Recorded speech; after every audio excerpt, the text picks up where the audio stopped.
Hello, this is the second episode of our podcast of Big Gov Guys.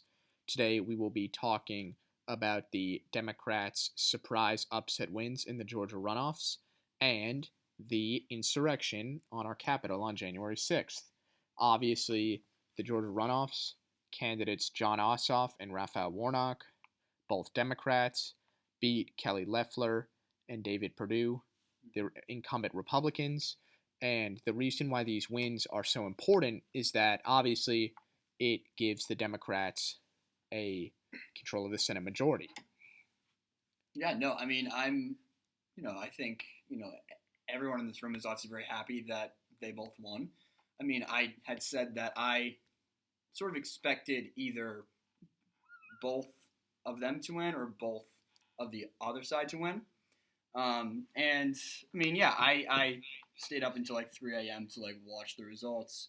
And then, of course, something else happened the day after, which sort of overshadowed it. But, I'm very pleased with how that happened. And I was surprised in some of the areas in Spencer, I think this is right, but in some of the counties, they actually got more than Biden did, I think. So is that true? Do you mean in terms of percentage or raw? Yes, yeah. Percentage. Yeah. Well, I mean, yeah, so Biden won by 0.2. Right. And Ossoff, let's take a look. So he's yeah, they're done counting. He won by 1.2 Yep. and then Warnock won by 2 points. So Yeah, wow. they both did better than him overall. Yeah. And well, this is just one of the things where we'll include this image just so you guys can follow along, but I'm looking at two different ones right now, and one shows where each candidate did best. It's shaded blue for Biden if Biden did best in that precinct, and then green for Ossoff and purple for Warnock. And the majority of the state is Ossoff and Warnock, particularly in Metro Atlanta in the very diverse areas. But then once you get just north of downtown in those very white, wealthy areas.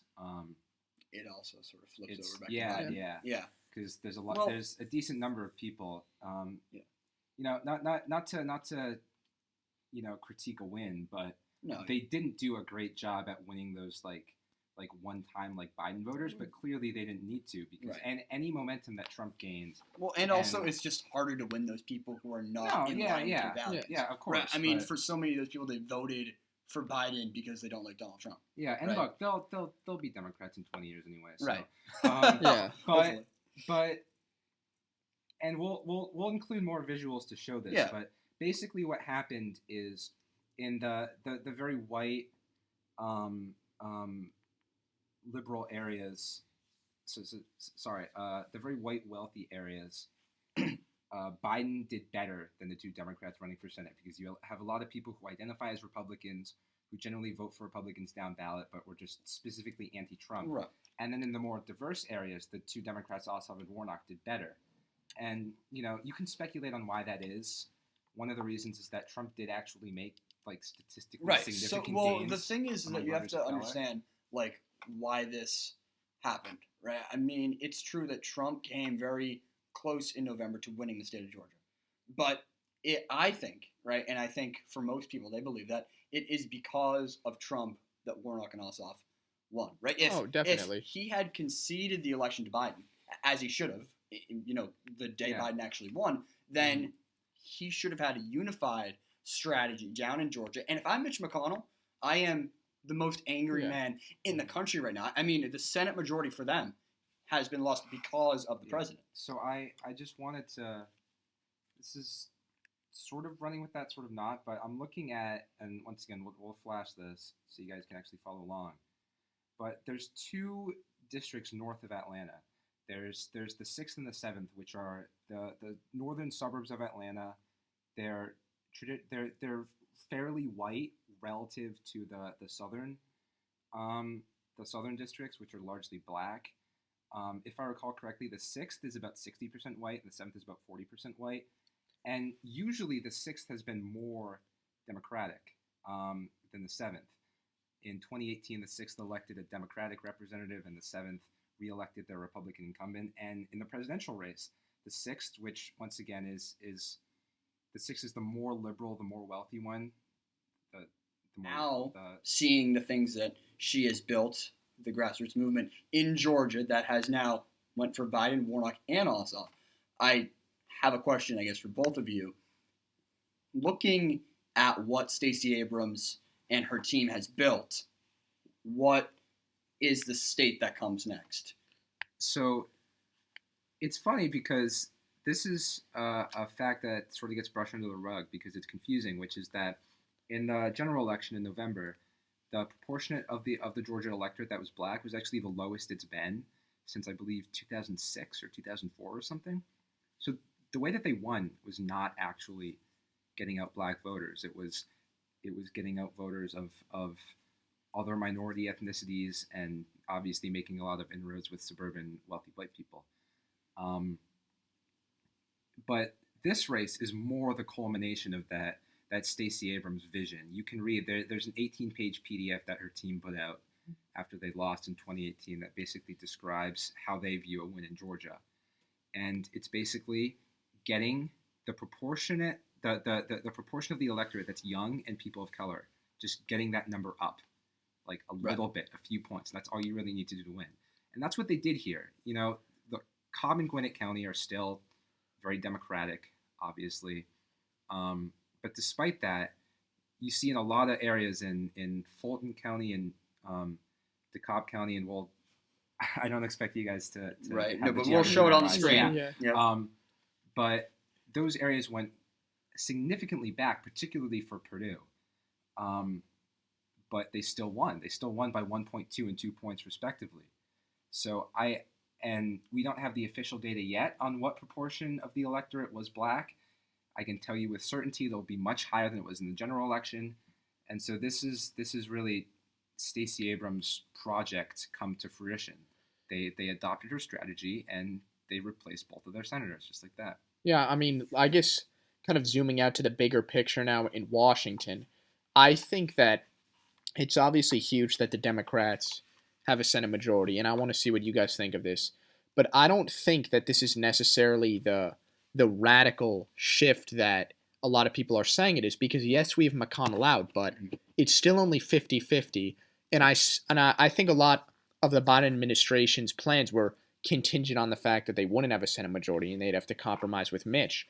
And I think that in many respects, not specifically compromise with Mitch McConnell, but I still think that their strategy going forward generally needs to be one to reach across the aisle. But I mean, obviously, the biggest thing is that they now have the upper hand in those negotiations. Right. And also, and again, this is the last thing I'll say about Georgia, but, you know, it's just a fact that I think a solid amount of the reason why we won in Georgia for Biden and for the Senate races is because at the end of the day, you know, he sort of ran against one of the most unpopular presidents in history. I mean, a guy who's just shown he's just been completely incompetent in his handling of the office. And that was very easy to run against in a year like 2020. I mean, right? I mean, the things that he did in office, everyone, especially folks at the bottom of our, society, have felt his effects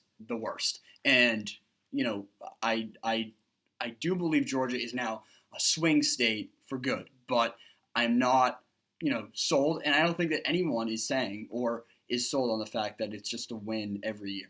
Yeah. But I feel like this year was, in every respect, the perfect storm for us. And I'm not just saying this to say it. I'm saying this because I think that this does actually have implications.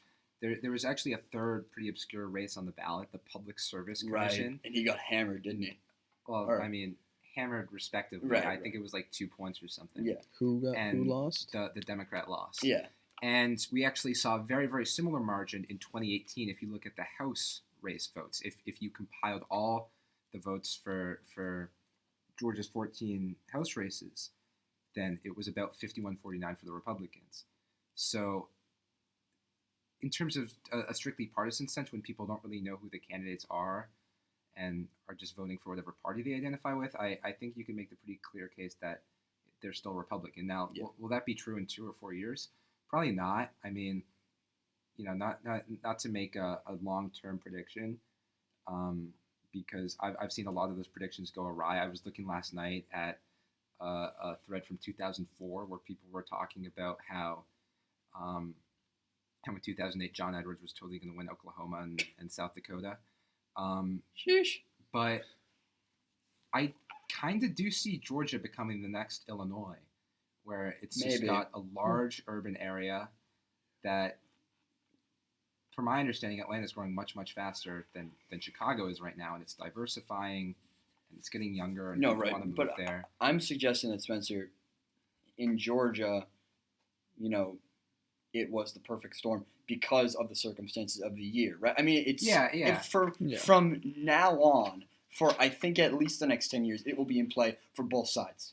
Mm-hmm. But I do believe that there was an advantage there in the sense that, all of our candidates are running essentially against everything that Trump has shown himself to be. Exactly. Apparently, there's an advantage when the other guy tells people not to vote. Well, exactly. Which I want to mention this. I'm on the record on the last episode saying that I didn't buy that, and I didn't buy that there would be a significant shift in turnout. That was wrong.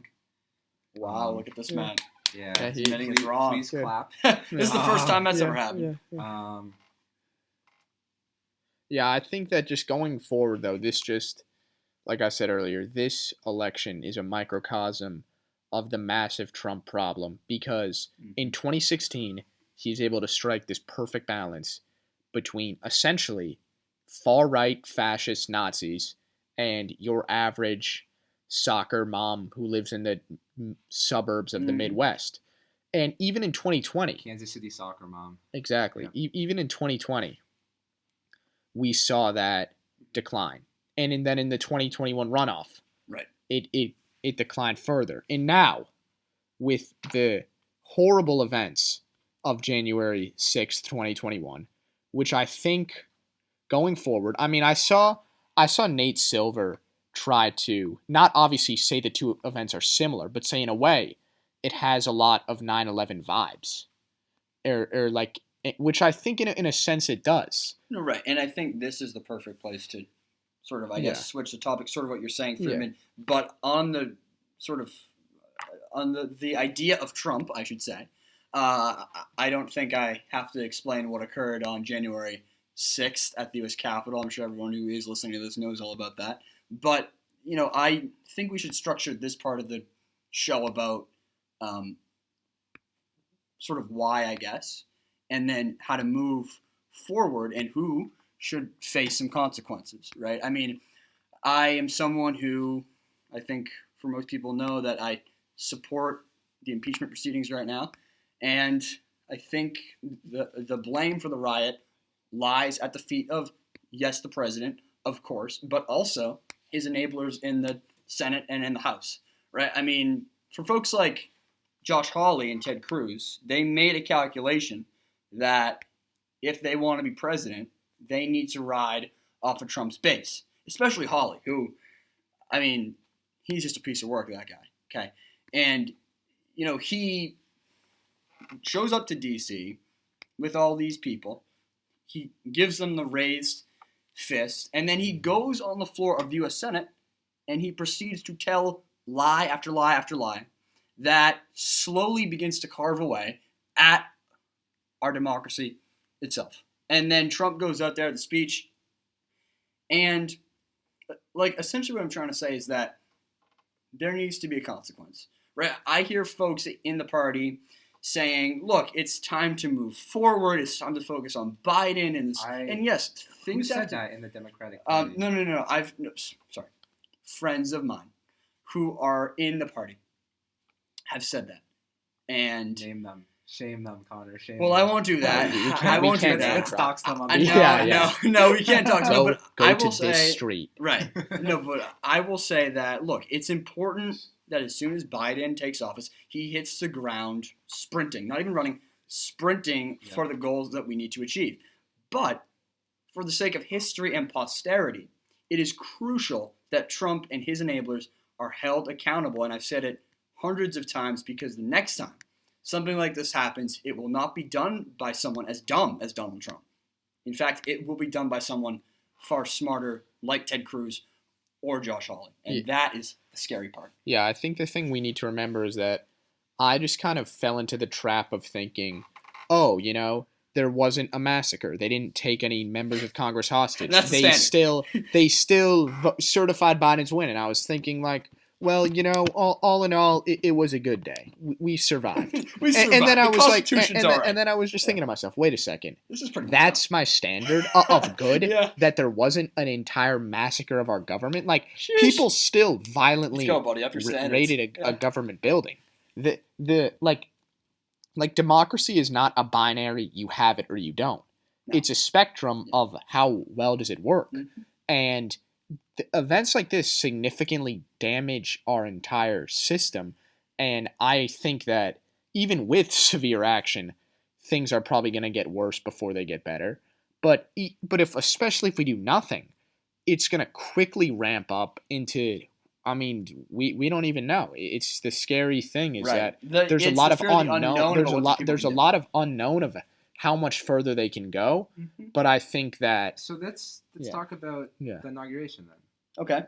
No, yeah. Look, I mean, Yeah. I think for most of our viewers at this point, especially at the time this comes out, the events of January 6th probably will be well known to everybody. And there is still so much more to figure out about who helped these people. Yeah. Folks in Congress helping. Well, that is these people, those right? claims are currently not just claims. not founded, but they're yes. claims from some people in Congress Yes. who claim that other folks in Congress Yes. somehow helped these people. And again, just a claim, it's not a fact, but I would like to see where that investigation goes. But to Spencer's point, he had a point on security at the inauguration. Yeah, no, I sort of thought that would be a relevant event to pivot to. Yeah. But Spencer, you have gone, I guess I shouldn't say on the record, but you've spoken to me and Max about the fact that you don't believe that there's any, I guess, real security risk, at least to Biden. Yeah.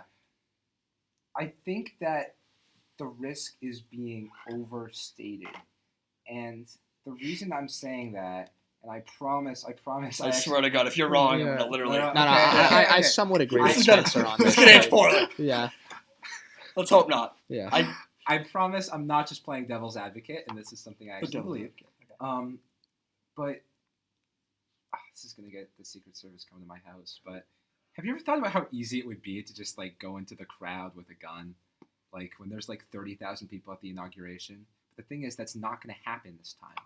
There's no crowd. Right. Everybody within 100, probably more than 100 yards of Biden is going to have a 6-month background check. Right. Nobody's going to be able to get near him. And I'm not saying it's impossible that something happens. I'm saying it seems like the media is treating it as a very likely possibility and even imminent that something serious happens. And I given the fact that there will be no crowd due to COVID, right? I think that is an overstated possibility. I mean, there are, I mean, for fact's sake, there are concrete plots that have been worked out by these supporters. Like, we're going to surround the Capitol. Yeah. We're going to assassinate anyone who's against Stuff us. is in the works. Yeah. But I do agree with Spencer that I don't think that Trump saying, oh, respect law enforcement, be peaceful, I don't think that's going to do a whole lot. But the fact that he's not there, the fact that he's not actively riling them up, the fact that in the past 2 weeks, or not even past 2 weeks, since January 6th, he has not made any more false claims about the election. I think that... High standard. Yeah, exactly. He's doing a great job. Yeah. But I think that... I do agree with Spencer to a degree that things are going to be a lot more secure. No, I would just say that, and again, I'll sort of, I guess in everything, I guess I'm a lot more... I feel like the threats are genuine. And if you look at some of the worst events, I guess, in history of the country, it's been that the FBI warns something is coming, and it gets ignored or something, or folks dismiss it. Now, I'm not suggesting that's what is happening here, but I am saying that I think we should take the FBI at their word that in all 50 state capitals and D.C., there are real threats. No, of These course, people are yeah. armed and have been armed for years and are emboldened by Trump. But I do hear your point of, look, if we have 15,000, of our guys there with, guns and tanks and whatnot, then how can these scumbags essentially, stop Biden from becoming president? Yeah, no, look, I'm not trying to disagree with the FBI. No, yeah, no, I mean, I know you're not, but about like terrorism, but it's good that you brought up the state capitals, because I think that could definitely be almost more of a threat. Yeah. because especially with Doug Yeah. Ducey and Brian Kemp with Oh, less yeah. security. No, that is true. I Actually, mean, the January 6th thing is the perfect storm in that, like Max brought up, they had Trump to rile them up, and B, they just like had no weren't security prepared for it. Yeah. And third on top of that, I think it's sort of important to note that the FBI had warned 3 days in advance that there is a plot to kill Congress. Quote, kill Yeah. Congress. Oh, I did not hear about no, that. yeah. Jeez. But Jeez. But no, I think obviously it's really, really hope that nothing happens. Yeah. But right. I guess the state capitals could be. the most interesting thing I think we should watch for, as far as like the fate of our entire society, revolves around the fact that what's going to happen in the next 40 years. Because the optimistic side of me thinks that, part of the reason Trump was able to get away with this like thuggery, this like not even quasi-fascism, just full-on like authoritarian goals, is because like there's this weird devotion to him that has never really existed before in in politics, the history of the country. and will probably not exist after. Hopefully, So, it's not going to work. I mean, the optimistic side of me thinks that a lot of this is caused by Trump, but at the same time, this is something that's been stewing in the fringes of the GOP for a while, and I mean, there's a good chance it's here to stay. And I think the actions we take against not just Trump, but against Cruz, Hawley, Biggs, Marjorie Taylor Greene, all these everybody people, who objected. If we can silence them and say that no, this behavior is fully that not facts matter. tolerated, that could make the difference between the fate of the like how we're gonna fare as a democracy in the next 10 to 20 years. So, yeah,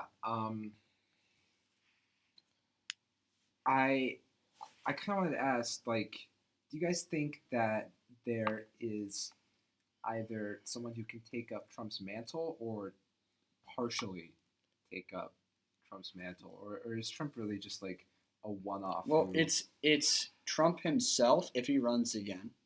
Yeah. Which, as you heard on the last episode, I believe he will. But if not Trump himself, it can't be Pence, and I don't think it's Hawley, and it's not Cruz, because those people don't have any principle or values even for themselves. Trump has something very unique. Trump, he hardly has any values or principles, I believe, but his core principle is me, me, me, and how I can win, and that's all what he wants, right? Don't they have the same But thing? So for Hawley and Cruz, I feel like, so for instance, Ted Cruz, right? He can't even stand up for his own family members, right? His wife got insulted by Trump. Yeah, Trump would never let that happen. It's all his ambitions. Okay, true, but I do believe that Trump's brand, he has built a brand his entire life, and that is something that Cruz and Hawley don't have. And then on top of that, I think that if Trump doesn't run, then his son, Trump Jr., I believe, can partially take up the mantle. It's a family affair with them.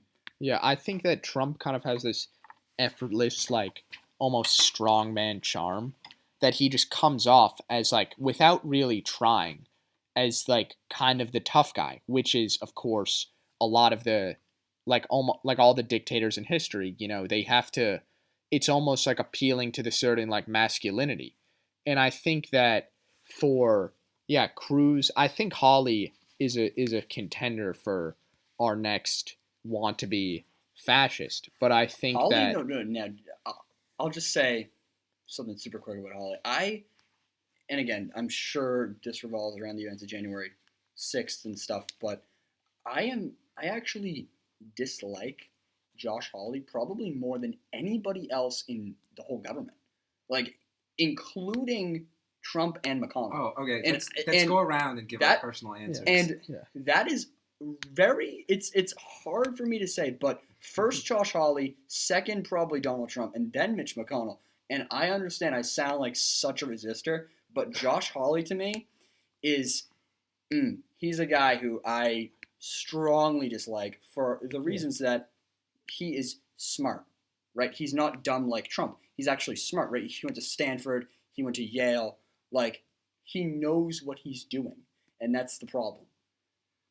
Friedman? Max, least favorite person in U.S. government. Least favorite person. Number one, I mean, it has to be Donald. It just like I know, he's it's so he's hard. the I know. he's in charge of all of this. Yeah. Number two, definitely Mitch Oh, because we're doing the whole ranking. All right. Mitch Okay. has just been It's your top three. Top three. all right. Mitch has just been the master of preventing any law from being passed. He like the fact that we really had like Chuck Todd like fawning over him for saying that, you know, guys, actually a full-on dictatorship is bad was just like in a way annoyed me more because it's like we're just willfully forgetting all the horrible things he's done. And third, I would say honestly I'll have to go with Marjorie Taylor Greene Wow. because she's basically a neo-Nazi Right, no. QAnon supporter and she's trying to impeach Biden on his first Well, day of and office. just to clarify, long term, Yeah. I strongly dislike Trump and McConnell. Probably, hopefully, more than Hawley. But right now, at this point in history, at this exact day, I just have stronger Well, Holly's gonna have a feelings career. against Hawley. Right. That's it. Okay, so my number one is Stephen Miller. Oh, how could I forgot about that guy. Yep. Yeah, Number sheesh. 2, we'll go Marjorie Taylor Greene. Okay. Safe bet. Number 3 is difficult. I was thinking Lauren Boebert. Oh my Oh god. my Oh God. my But piece the- of work. but she did actually once say that Q is not real. Wow. Which So sets she's her. yeah. So high standard, Yeah, obviously. yeah. Okay. She should join the Progressive Right. Caucus. But, She said a conspiracy theory is false. Yeah. maybe Louis Gohmert. Oh yeah. Oh, I was gonna. Yeah, I was no, gonna. he's a beauty. The greatest thing that happened over these last few days is Louis Gohmert said, "I fully condemn all this violence." And then, it's one thing to say that if you're Lindsey Graham, who has stood by Trump this whole time, but to be fair, you didn't object to the election and you didn't like specifically rile people up. Right. But Louis Gohmert said on Newsmax, "We have to go in the streets and be as violent as Antifa and BLM." So He called for violence and Uh-huh. then said, "I don't stand for violence. Oh, This is because I'm horrible." violent. It's funny because the unfortunate truth is that Trump does not make my top 3 because Sheesh. there are like many members of Congress who are more like pro-Trump than Trump himself. Yeah. Yeah, I know. I actually think like that's honestly yeah. scary. I think talking about all these Republican figures who we really hate, I'll talk about one who I mildly dislike, but I think in a way is the best path forward for the Republicans, which is Marco Rubio of Florida, because I think that ultimately, I mean, he's Cuban, right? Yes. Yeah, he's Yes. Cuban. The Latino vote is going to be a huge, hopeful, if the Republicans don't squander it, it can be a huge place going forward for them to build up a massive non-white base Trump of voters. this year did better Yeah. among Hispanics than Rubio did Yeah. in 2016. Wow. And I just think that in general, Rubio kind of has some of the populist elements of Excuse me, Hawley. Florida as No, Rubio. I I think think, he yeah, is the yeah. perfect I'll say, blend of all. yeah. After I say Rubio, I think everyone should go around and say who's the best Republican future. And I think I'll just to finish on my point on Rubio, I think that his he kind of has the populism of Hawley, but he's nowhere near the levels of fringe extremism as like your Marjorie Taylor Greene, Trump's, Don Jr., all those people. So he'll do a much better job of bridging the gap. So I think that in the future, I mean, the Republican Party is eventually going to have to rid themselves of Trump, or Trump is just slowly going to destroy the entire party, which we're witnessing in real time. Mm-hmm. And I think that Marco Rubio is your best path going forward. 2024 might be early, but definitely 2028. Spencer, What's the specific wording of the question? who's Like- the best non-Trump for the GOP going forward? Who's the best for their electoral prospects? Oh, electoral prospects. I thought you meant like who you like. Yeah, no. No. If it's your favorite Republican, Mitt Romney. Okay, obviously. He always takes the gold. Yes, Come on. yes. I mean, he's the only favorite choice. Republican. Okay. So Sarah Davis, who is the former representative for Texas's 134th House District, which is just west of Houston. Clinton won it by probably 15 or more, but she still somehow won re-election and then survived 2018 and lost this year. But she is probably one of the most moderate Republicans and worked with Democrats in a number of things, including abortion legislation in Texas. And she strongly condemned the efforts to throw out ballots in Harris County, which I don't know if you guys remember, but I was remember that thing lawsuit. in, Yeah, I think October. Right. Or I'll go with Phil Scott, who's the governor of Vermont. Yep. Because unlike some other ostensibly moderate Republicans like Baker and Hogan, he actually bit the bullet and voted for Biden. Hogan wrote in Reagan, and was proud of that, and Charlie Baker wrote in Reagan and at least had the self-awareness to be ashamed of that. All right, so speaking of Baker, I'll say, and Freeman's question was, what's the best path for the party going forward? Now, if you think about it, well, I think that our generation is sort of the first generation to be, at least on pretty much every social issue, very liberal. I mean, it's safe to say that our generation, support of civil rights, support of gay marriage, etc. Yeah. Right, and that won't go away. But there are people, who are our age that have different values on other issues, and fine. But I think that someone in the mold of Baker, or to his right, but still liberal on social issues, far down the road for the party, is the best for their prospects. Far chronologically? Yes. Yeah. No. At the time that we are in our 40s and 50s, hopefully, the GOP will be a non-white nationalist group. Although that's a high standard for them, right? I mean, I think going into 2016, we probably said the same things, just the year before, gay marriage was the Supreme Court ruling. It seemed like that was already taking hold, but Trump has shown us that there are a ton of people in this country who still feel a certain old-fashioned way about these values. And I think that going forward, you do need someone who at a core can appeal to that. So I think that if you're more of a pragmatic, Larry Hogan, Charlie Baker type, at this point you're already just a Democrat. No, well, the thing I'll say, Freeman, is that I understand what you're saying. And in the short term, I believe someone like a Rubio is the best for that party. But it's a simple fact that, and again, it's all in the polling data, or if you just have a conversation with anyone who's 18 years old, right? They don't care if two men love each other, right? It just isn't a factor in who they're voting for. So I think that, and again, this is a bold claim. I'm going out sort of on a limb, especially in this year, but I do believe that is a generational thing. So, I mean, what you're describing among young people is actually already true for the general population. I'm looking at a Gallup poll from June of 2020, and it has 67% of people said that same-sex marriages should be recognized on an equal footing as heterosexual marriages.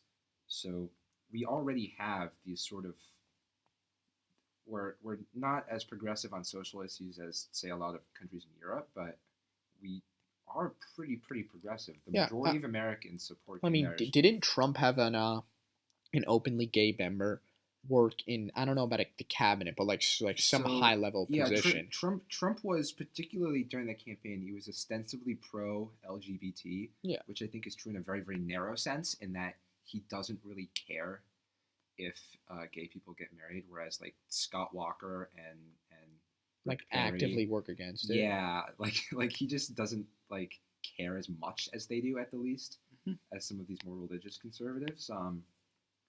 But at the same time, his administration has been rolling back different rights, Yeah, whether exactly. it's adoption or Like transgenders in the military. Yeah, exactly. Yes. Yeah. So I think the unfortunate reality, and this is a larger point, you'll look at polling data on, let's say, background checks, on whether or not we should have universal background checks before you buy a firearm. That's up in the high 90s. Yeah. Yeah. You look at things like expanding Medicare and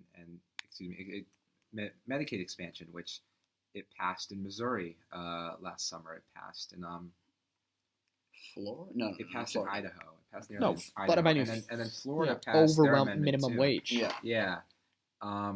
And was it South? It was one of the Dakotas or Montana legalized weed in November.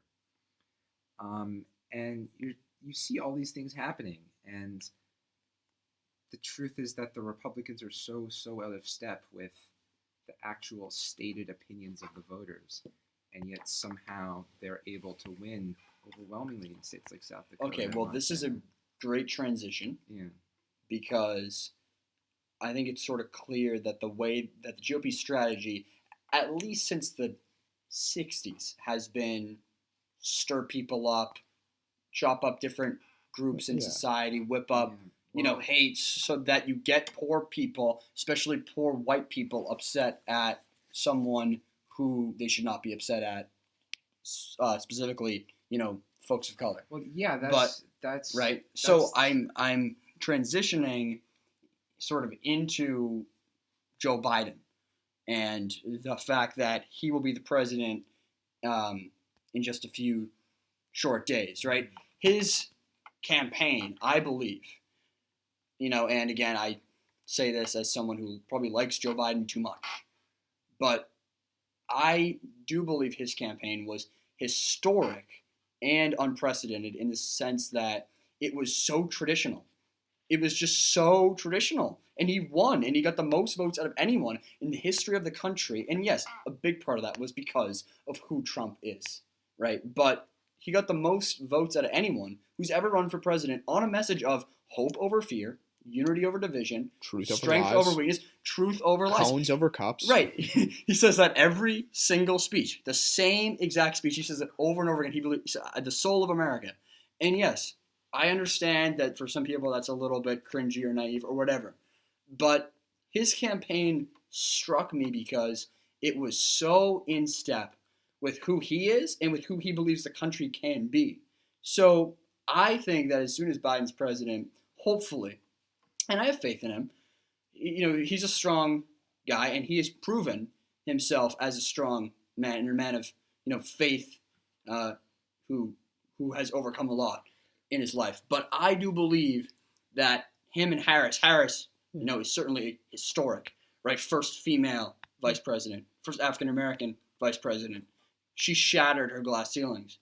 But with those two in office, simply having people at the helm of the nation who are good people and who believe in the better angels of our nature, right? I believe that, and it sounds traditional, and it's cliche, but that will make a difference. Yeah, I actually think that a lot of the things that we lost sight of at the core is like Trump was able to win by basically bullying his way to the top and just saying like you can't bully your way to the presidency, Donald. Yeah, I just worst quote by saying objectively mean and very rude things to people, and people. I think a lot of the time that got written off is like, oh, he says mean stuff. Like a lot of the biggest defense of Trump is that he says mean stuff, but look at the XYZ that he actually does. Uh-huh. But I think that this is just reinforced so much that words matter.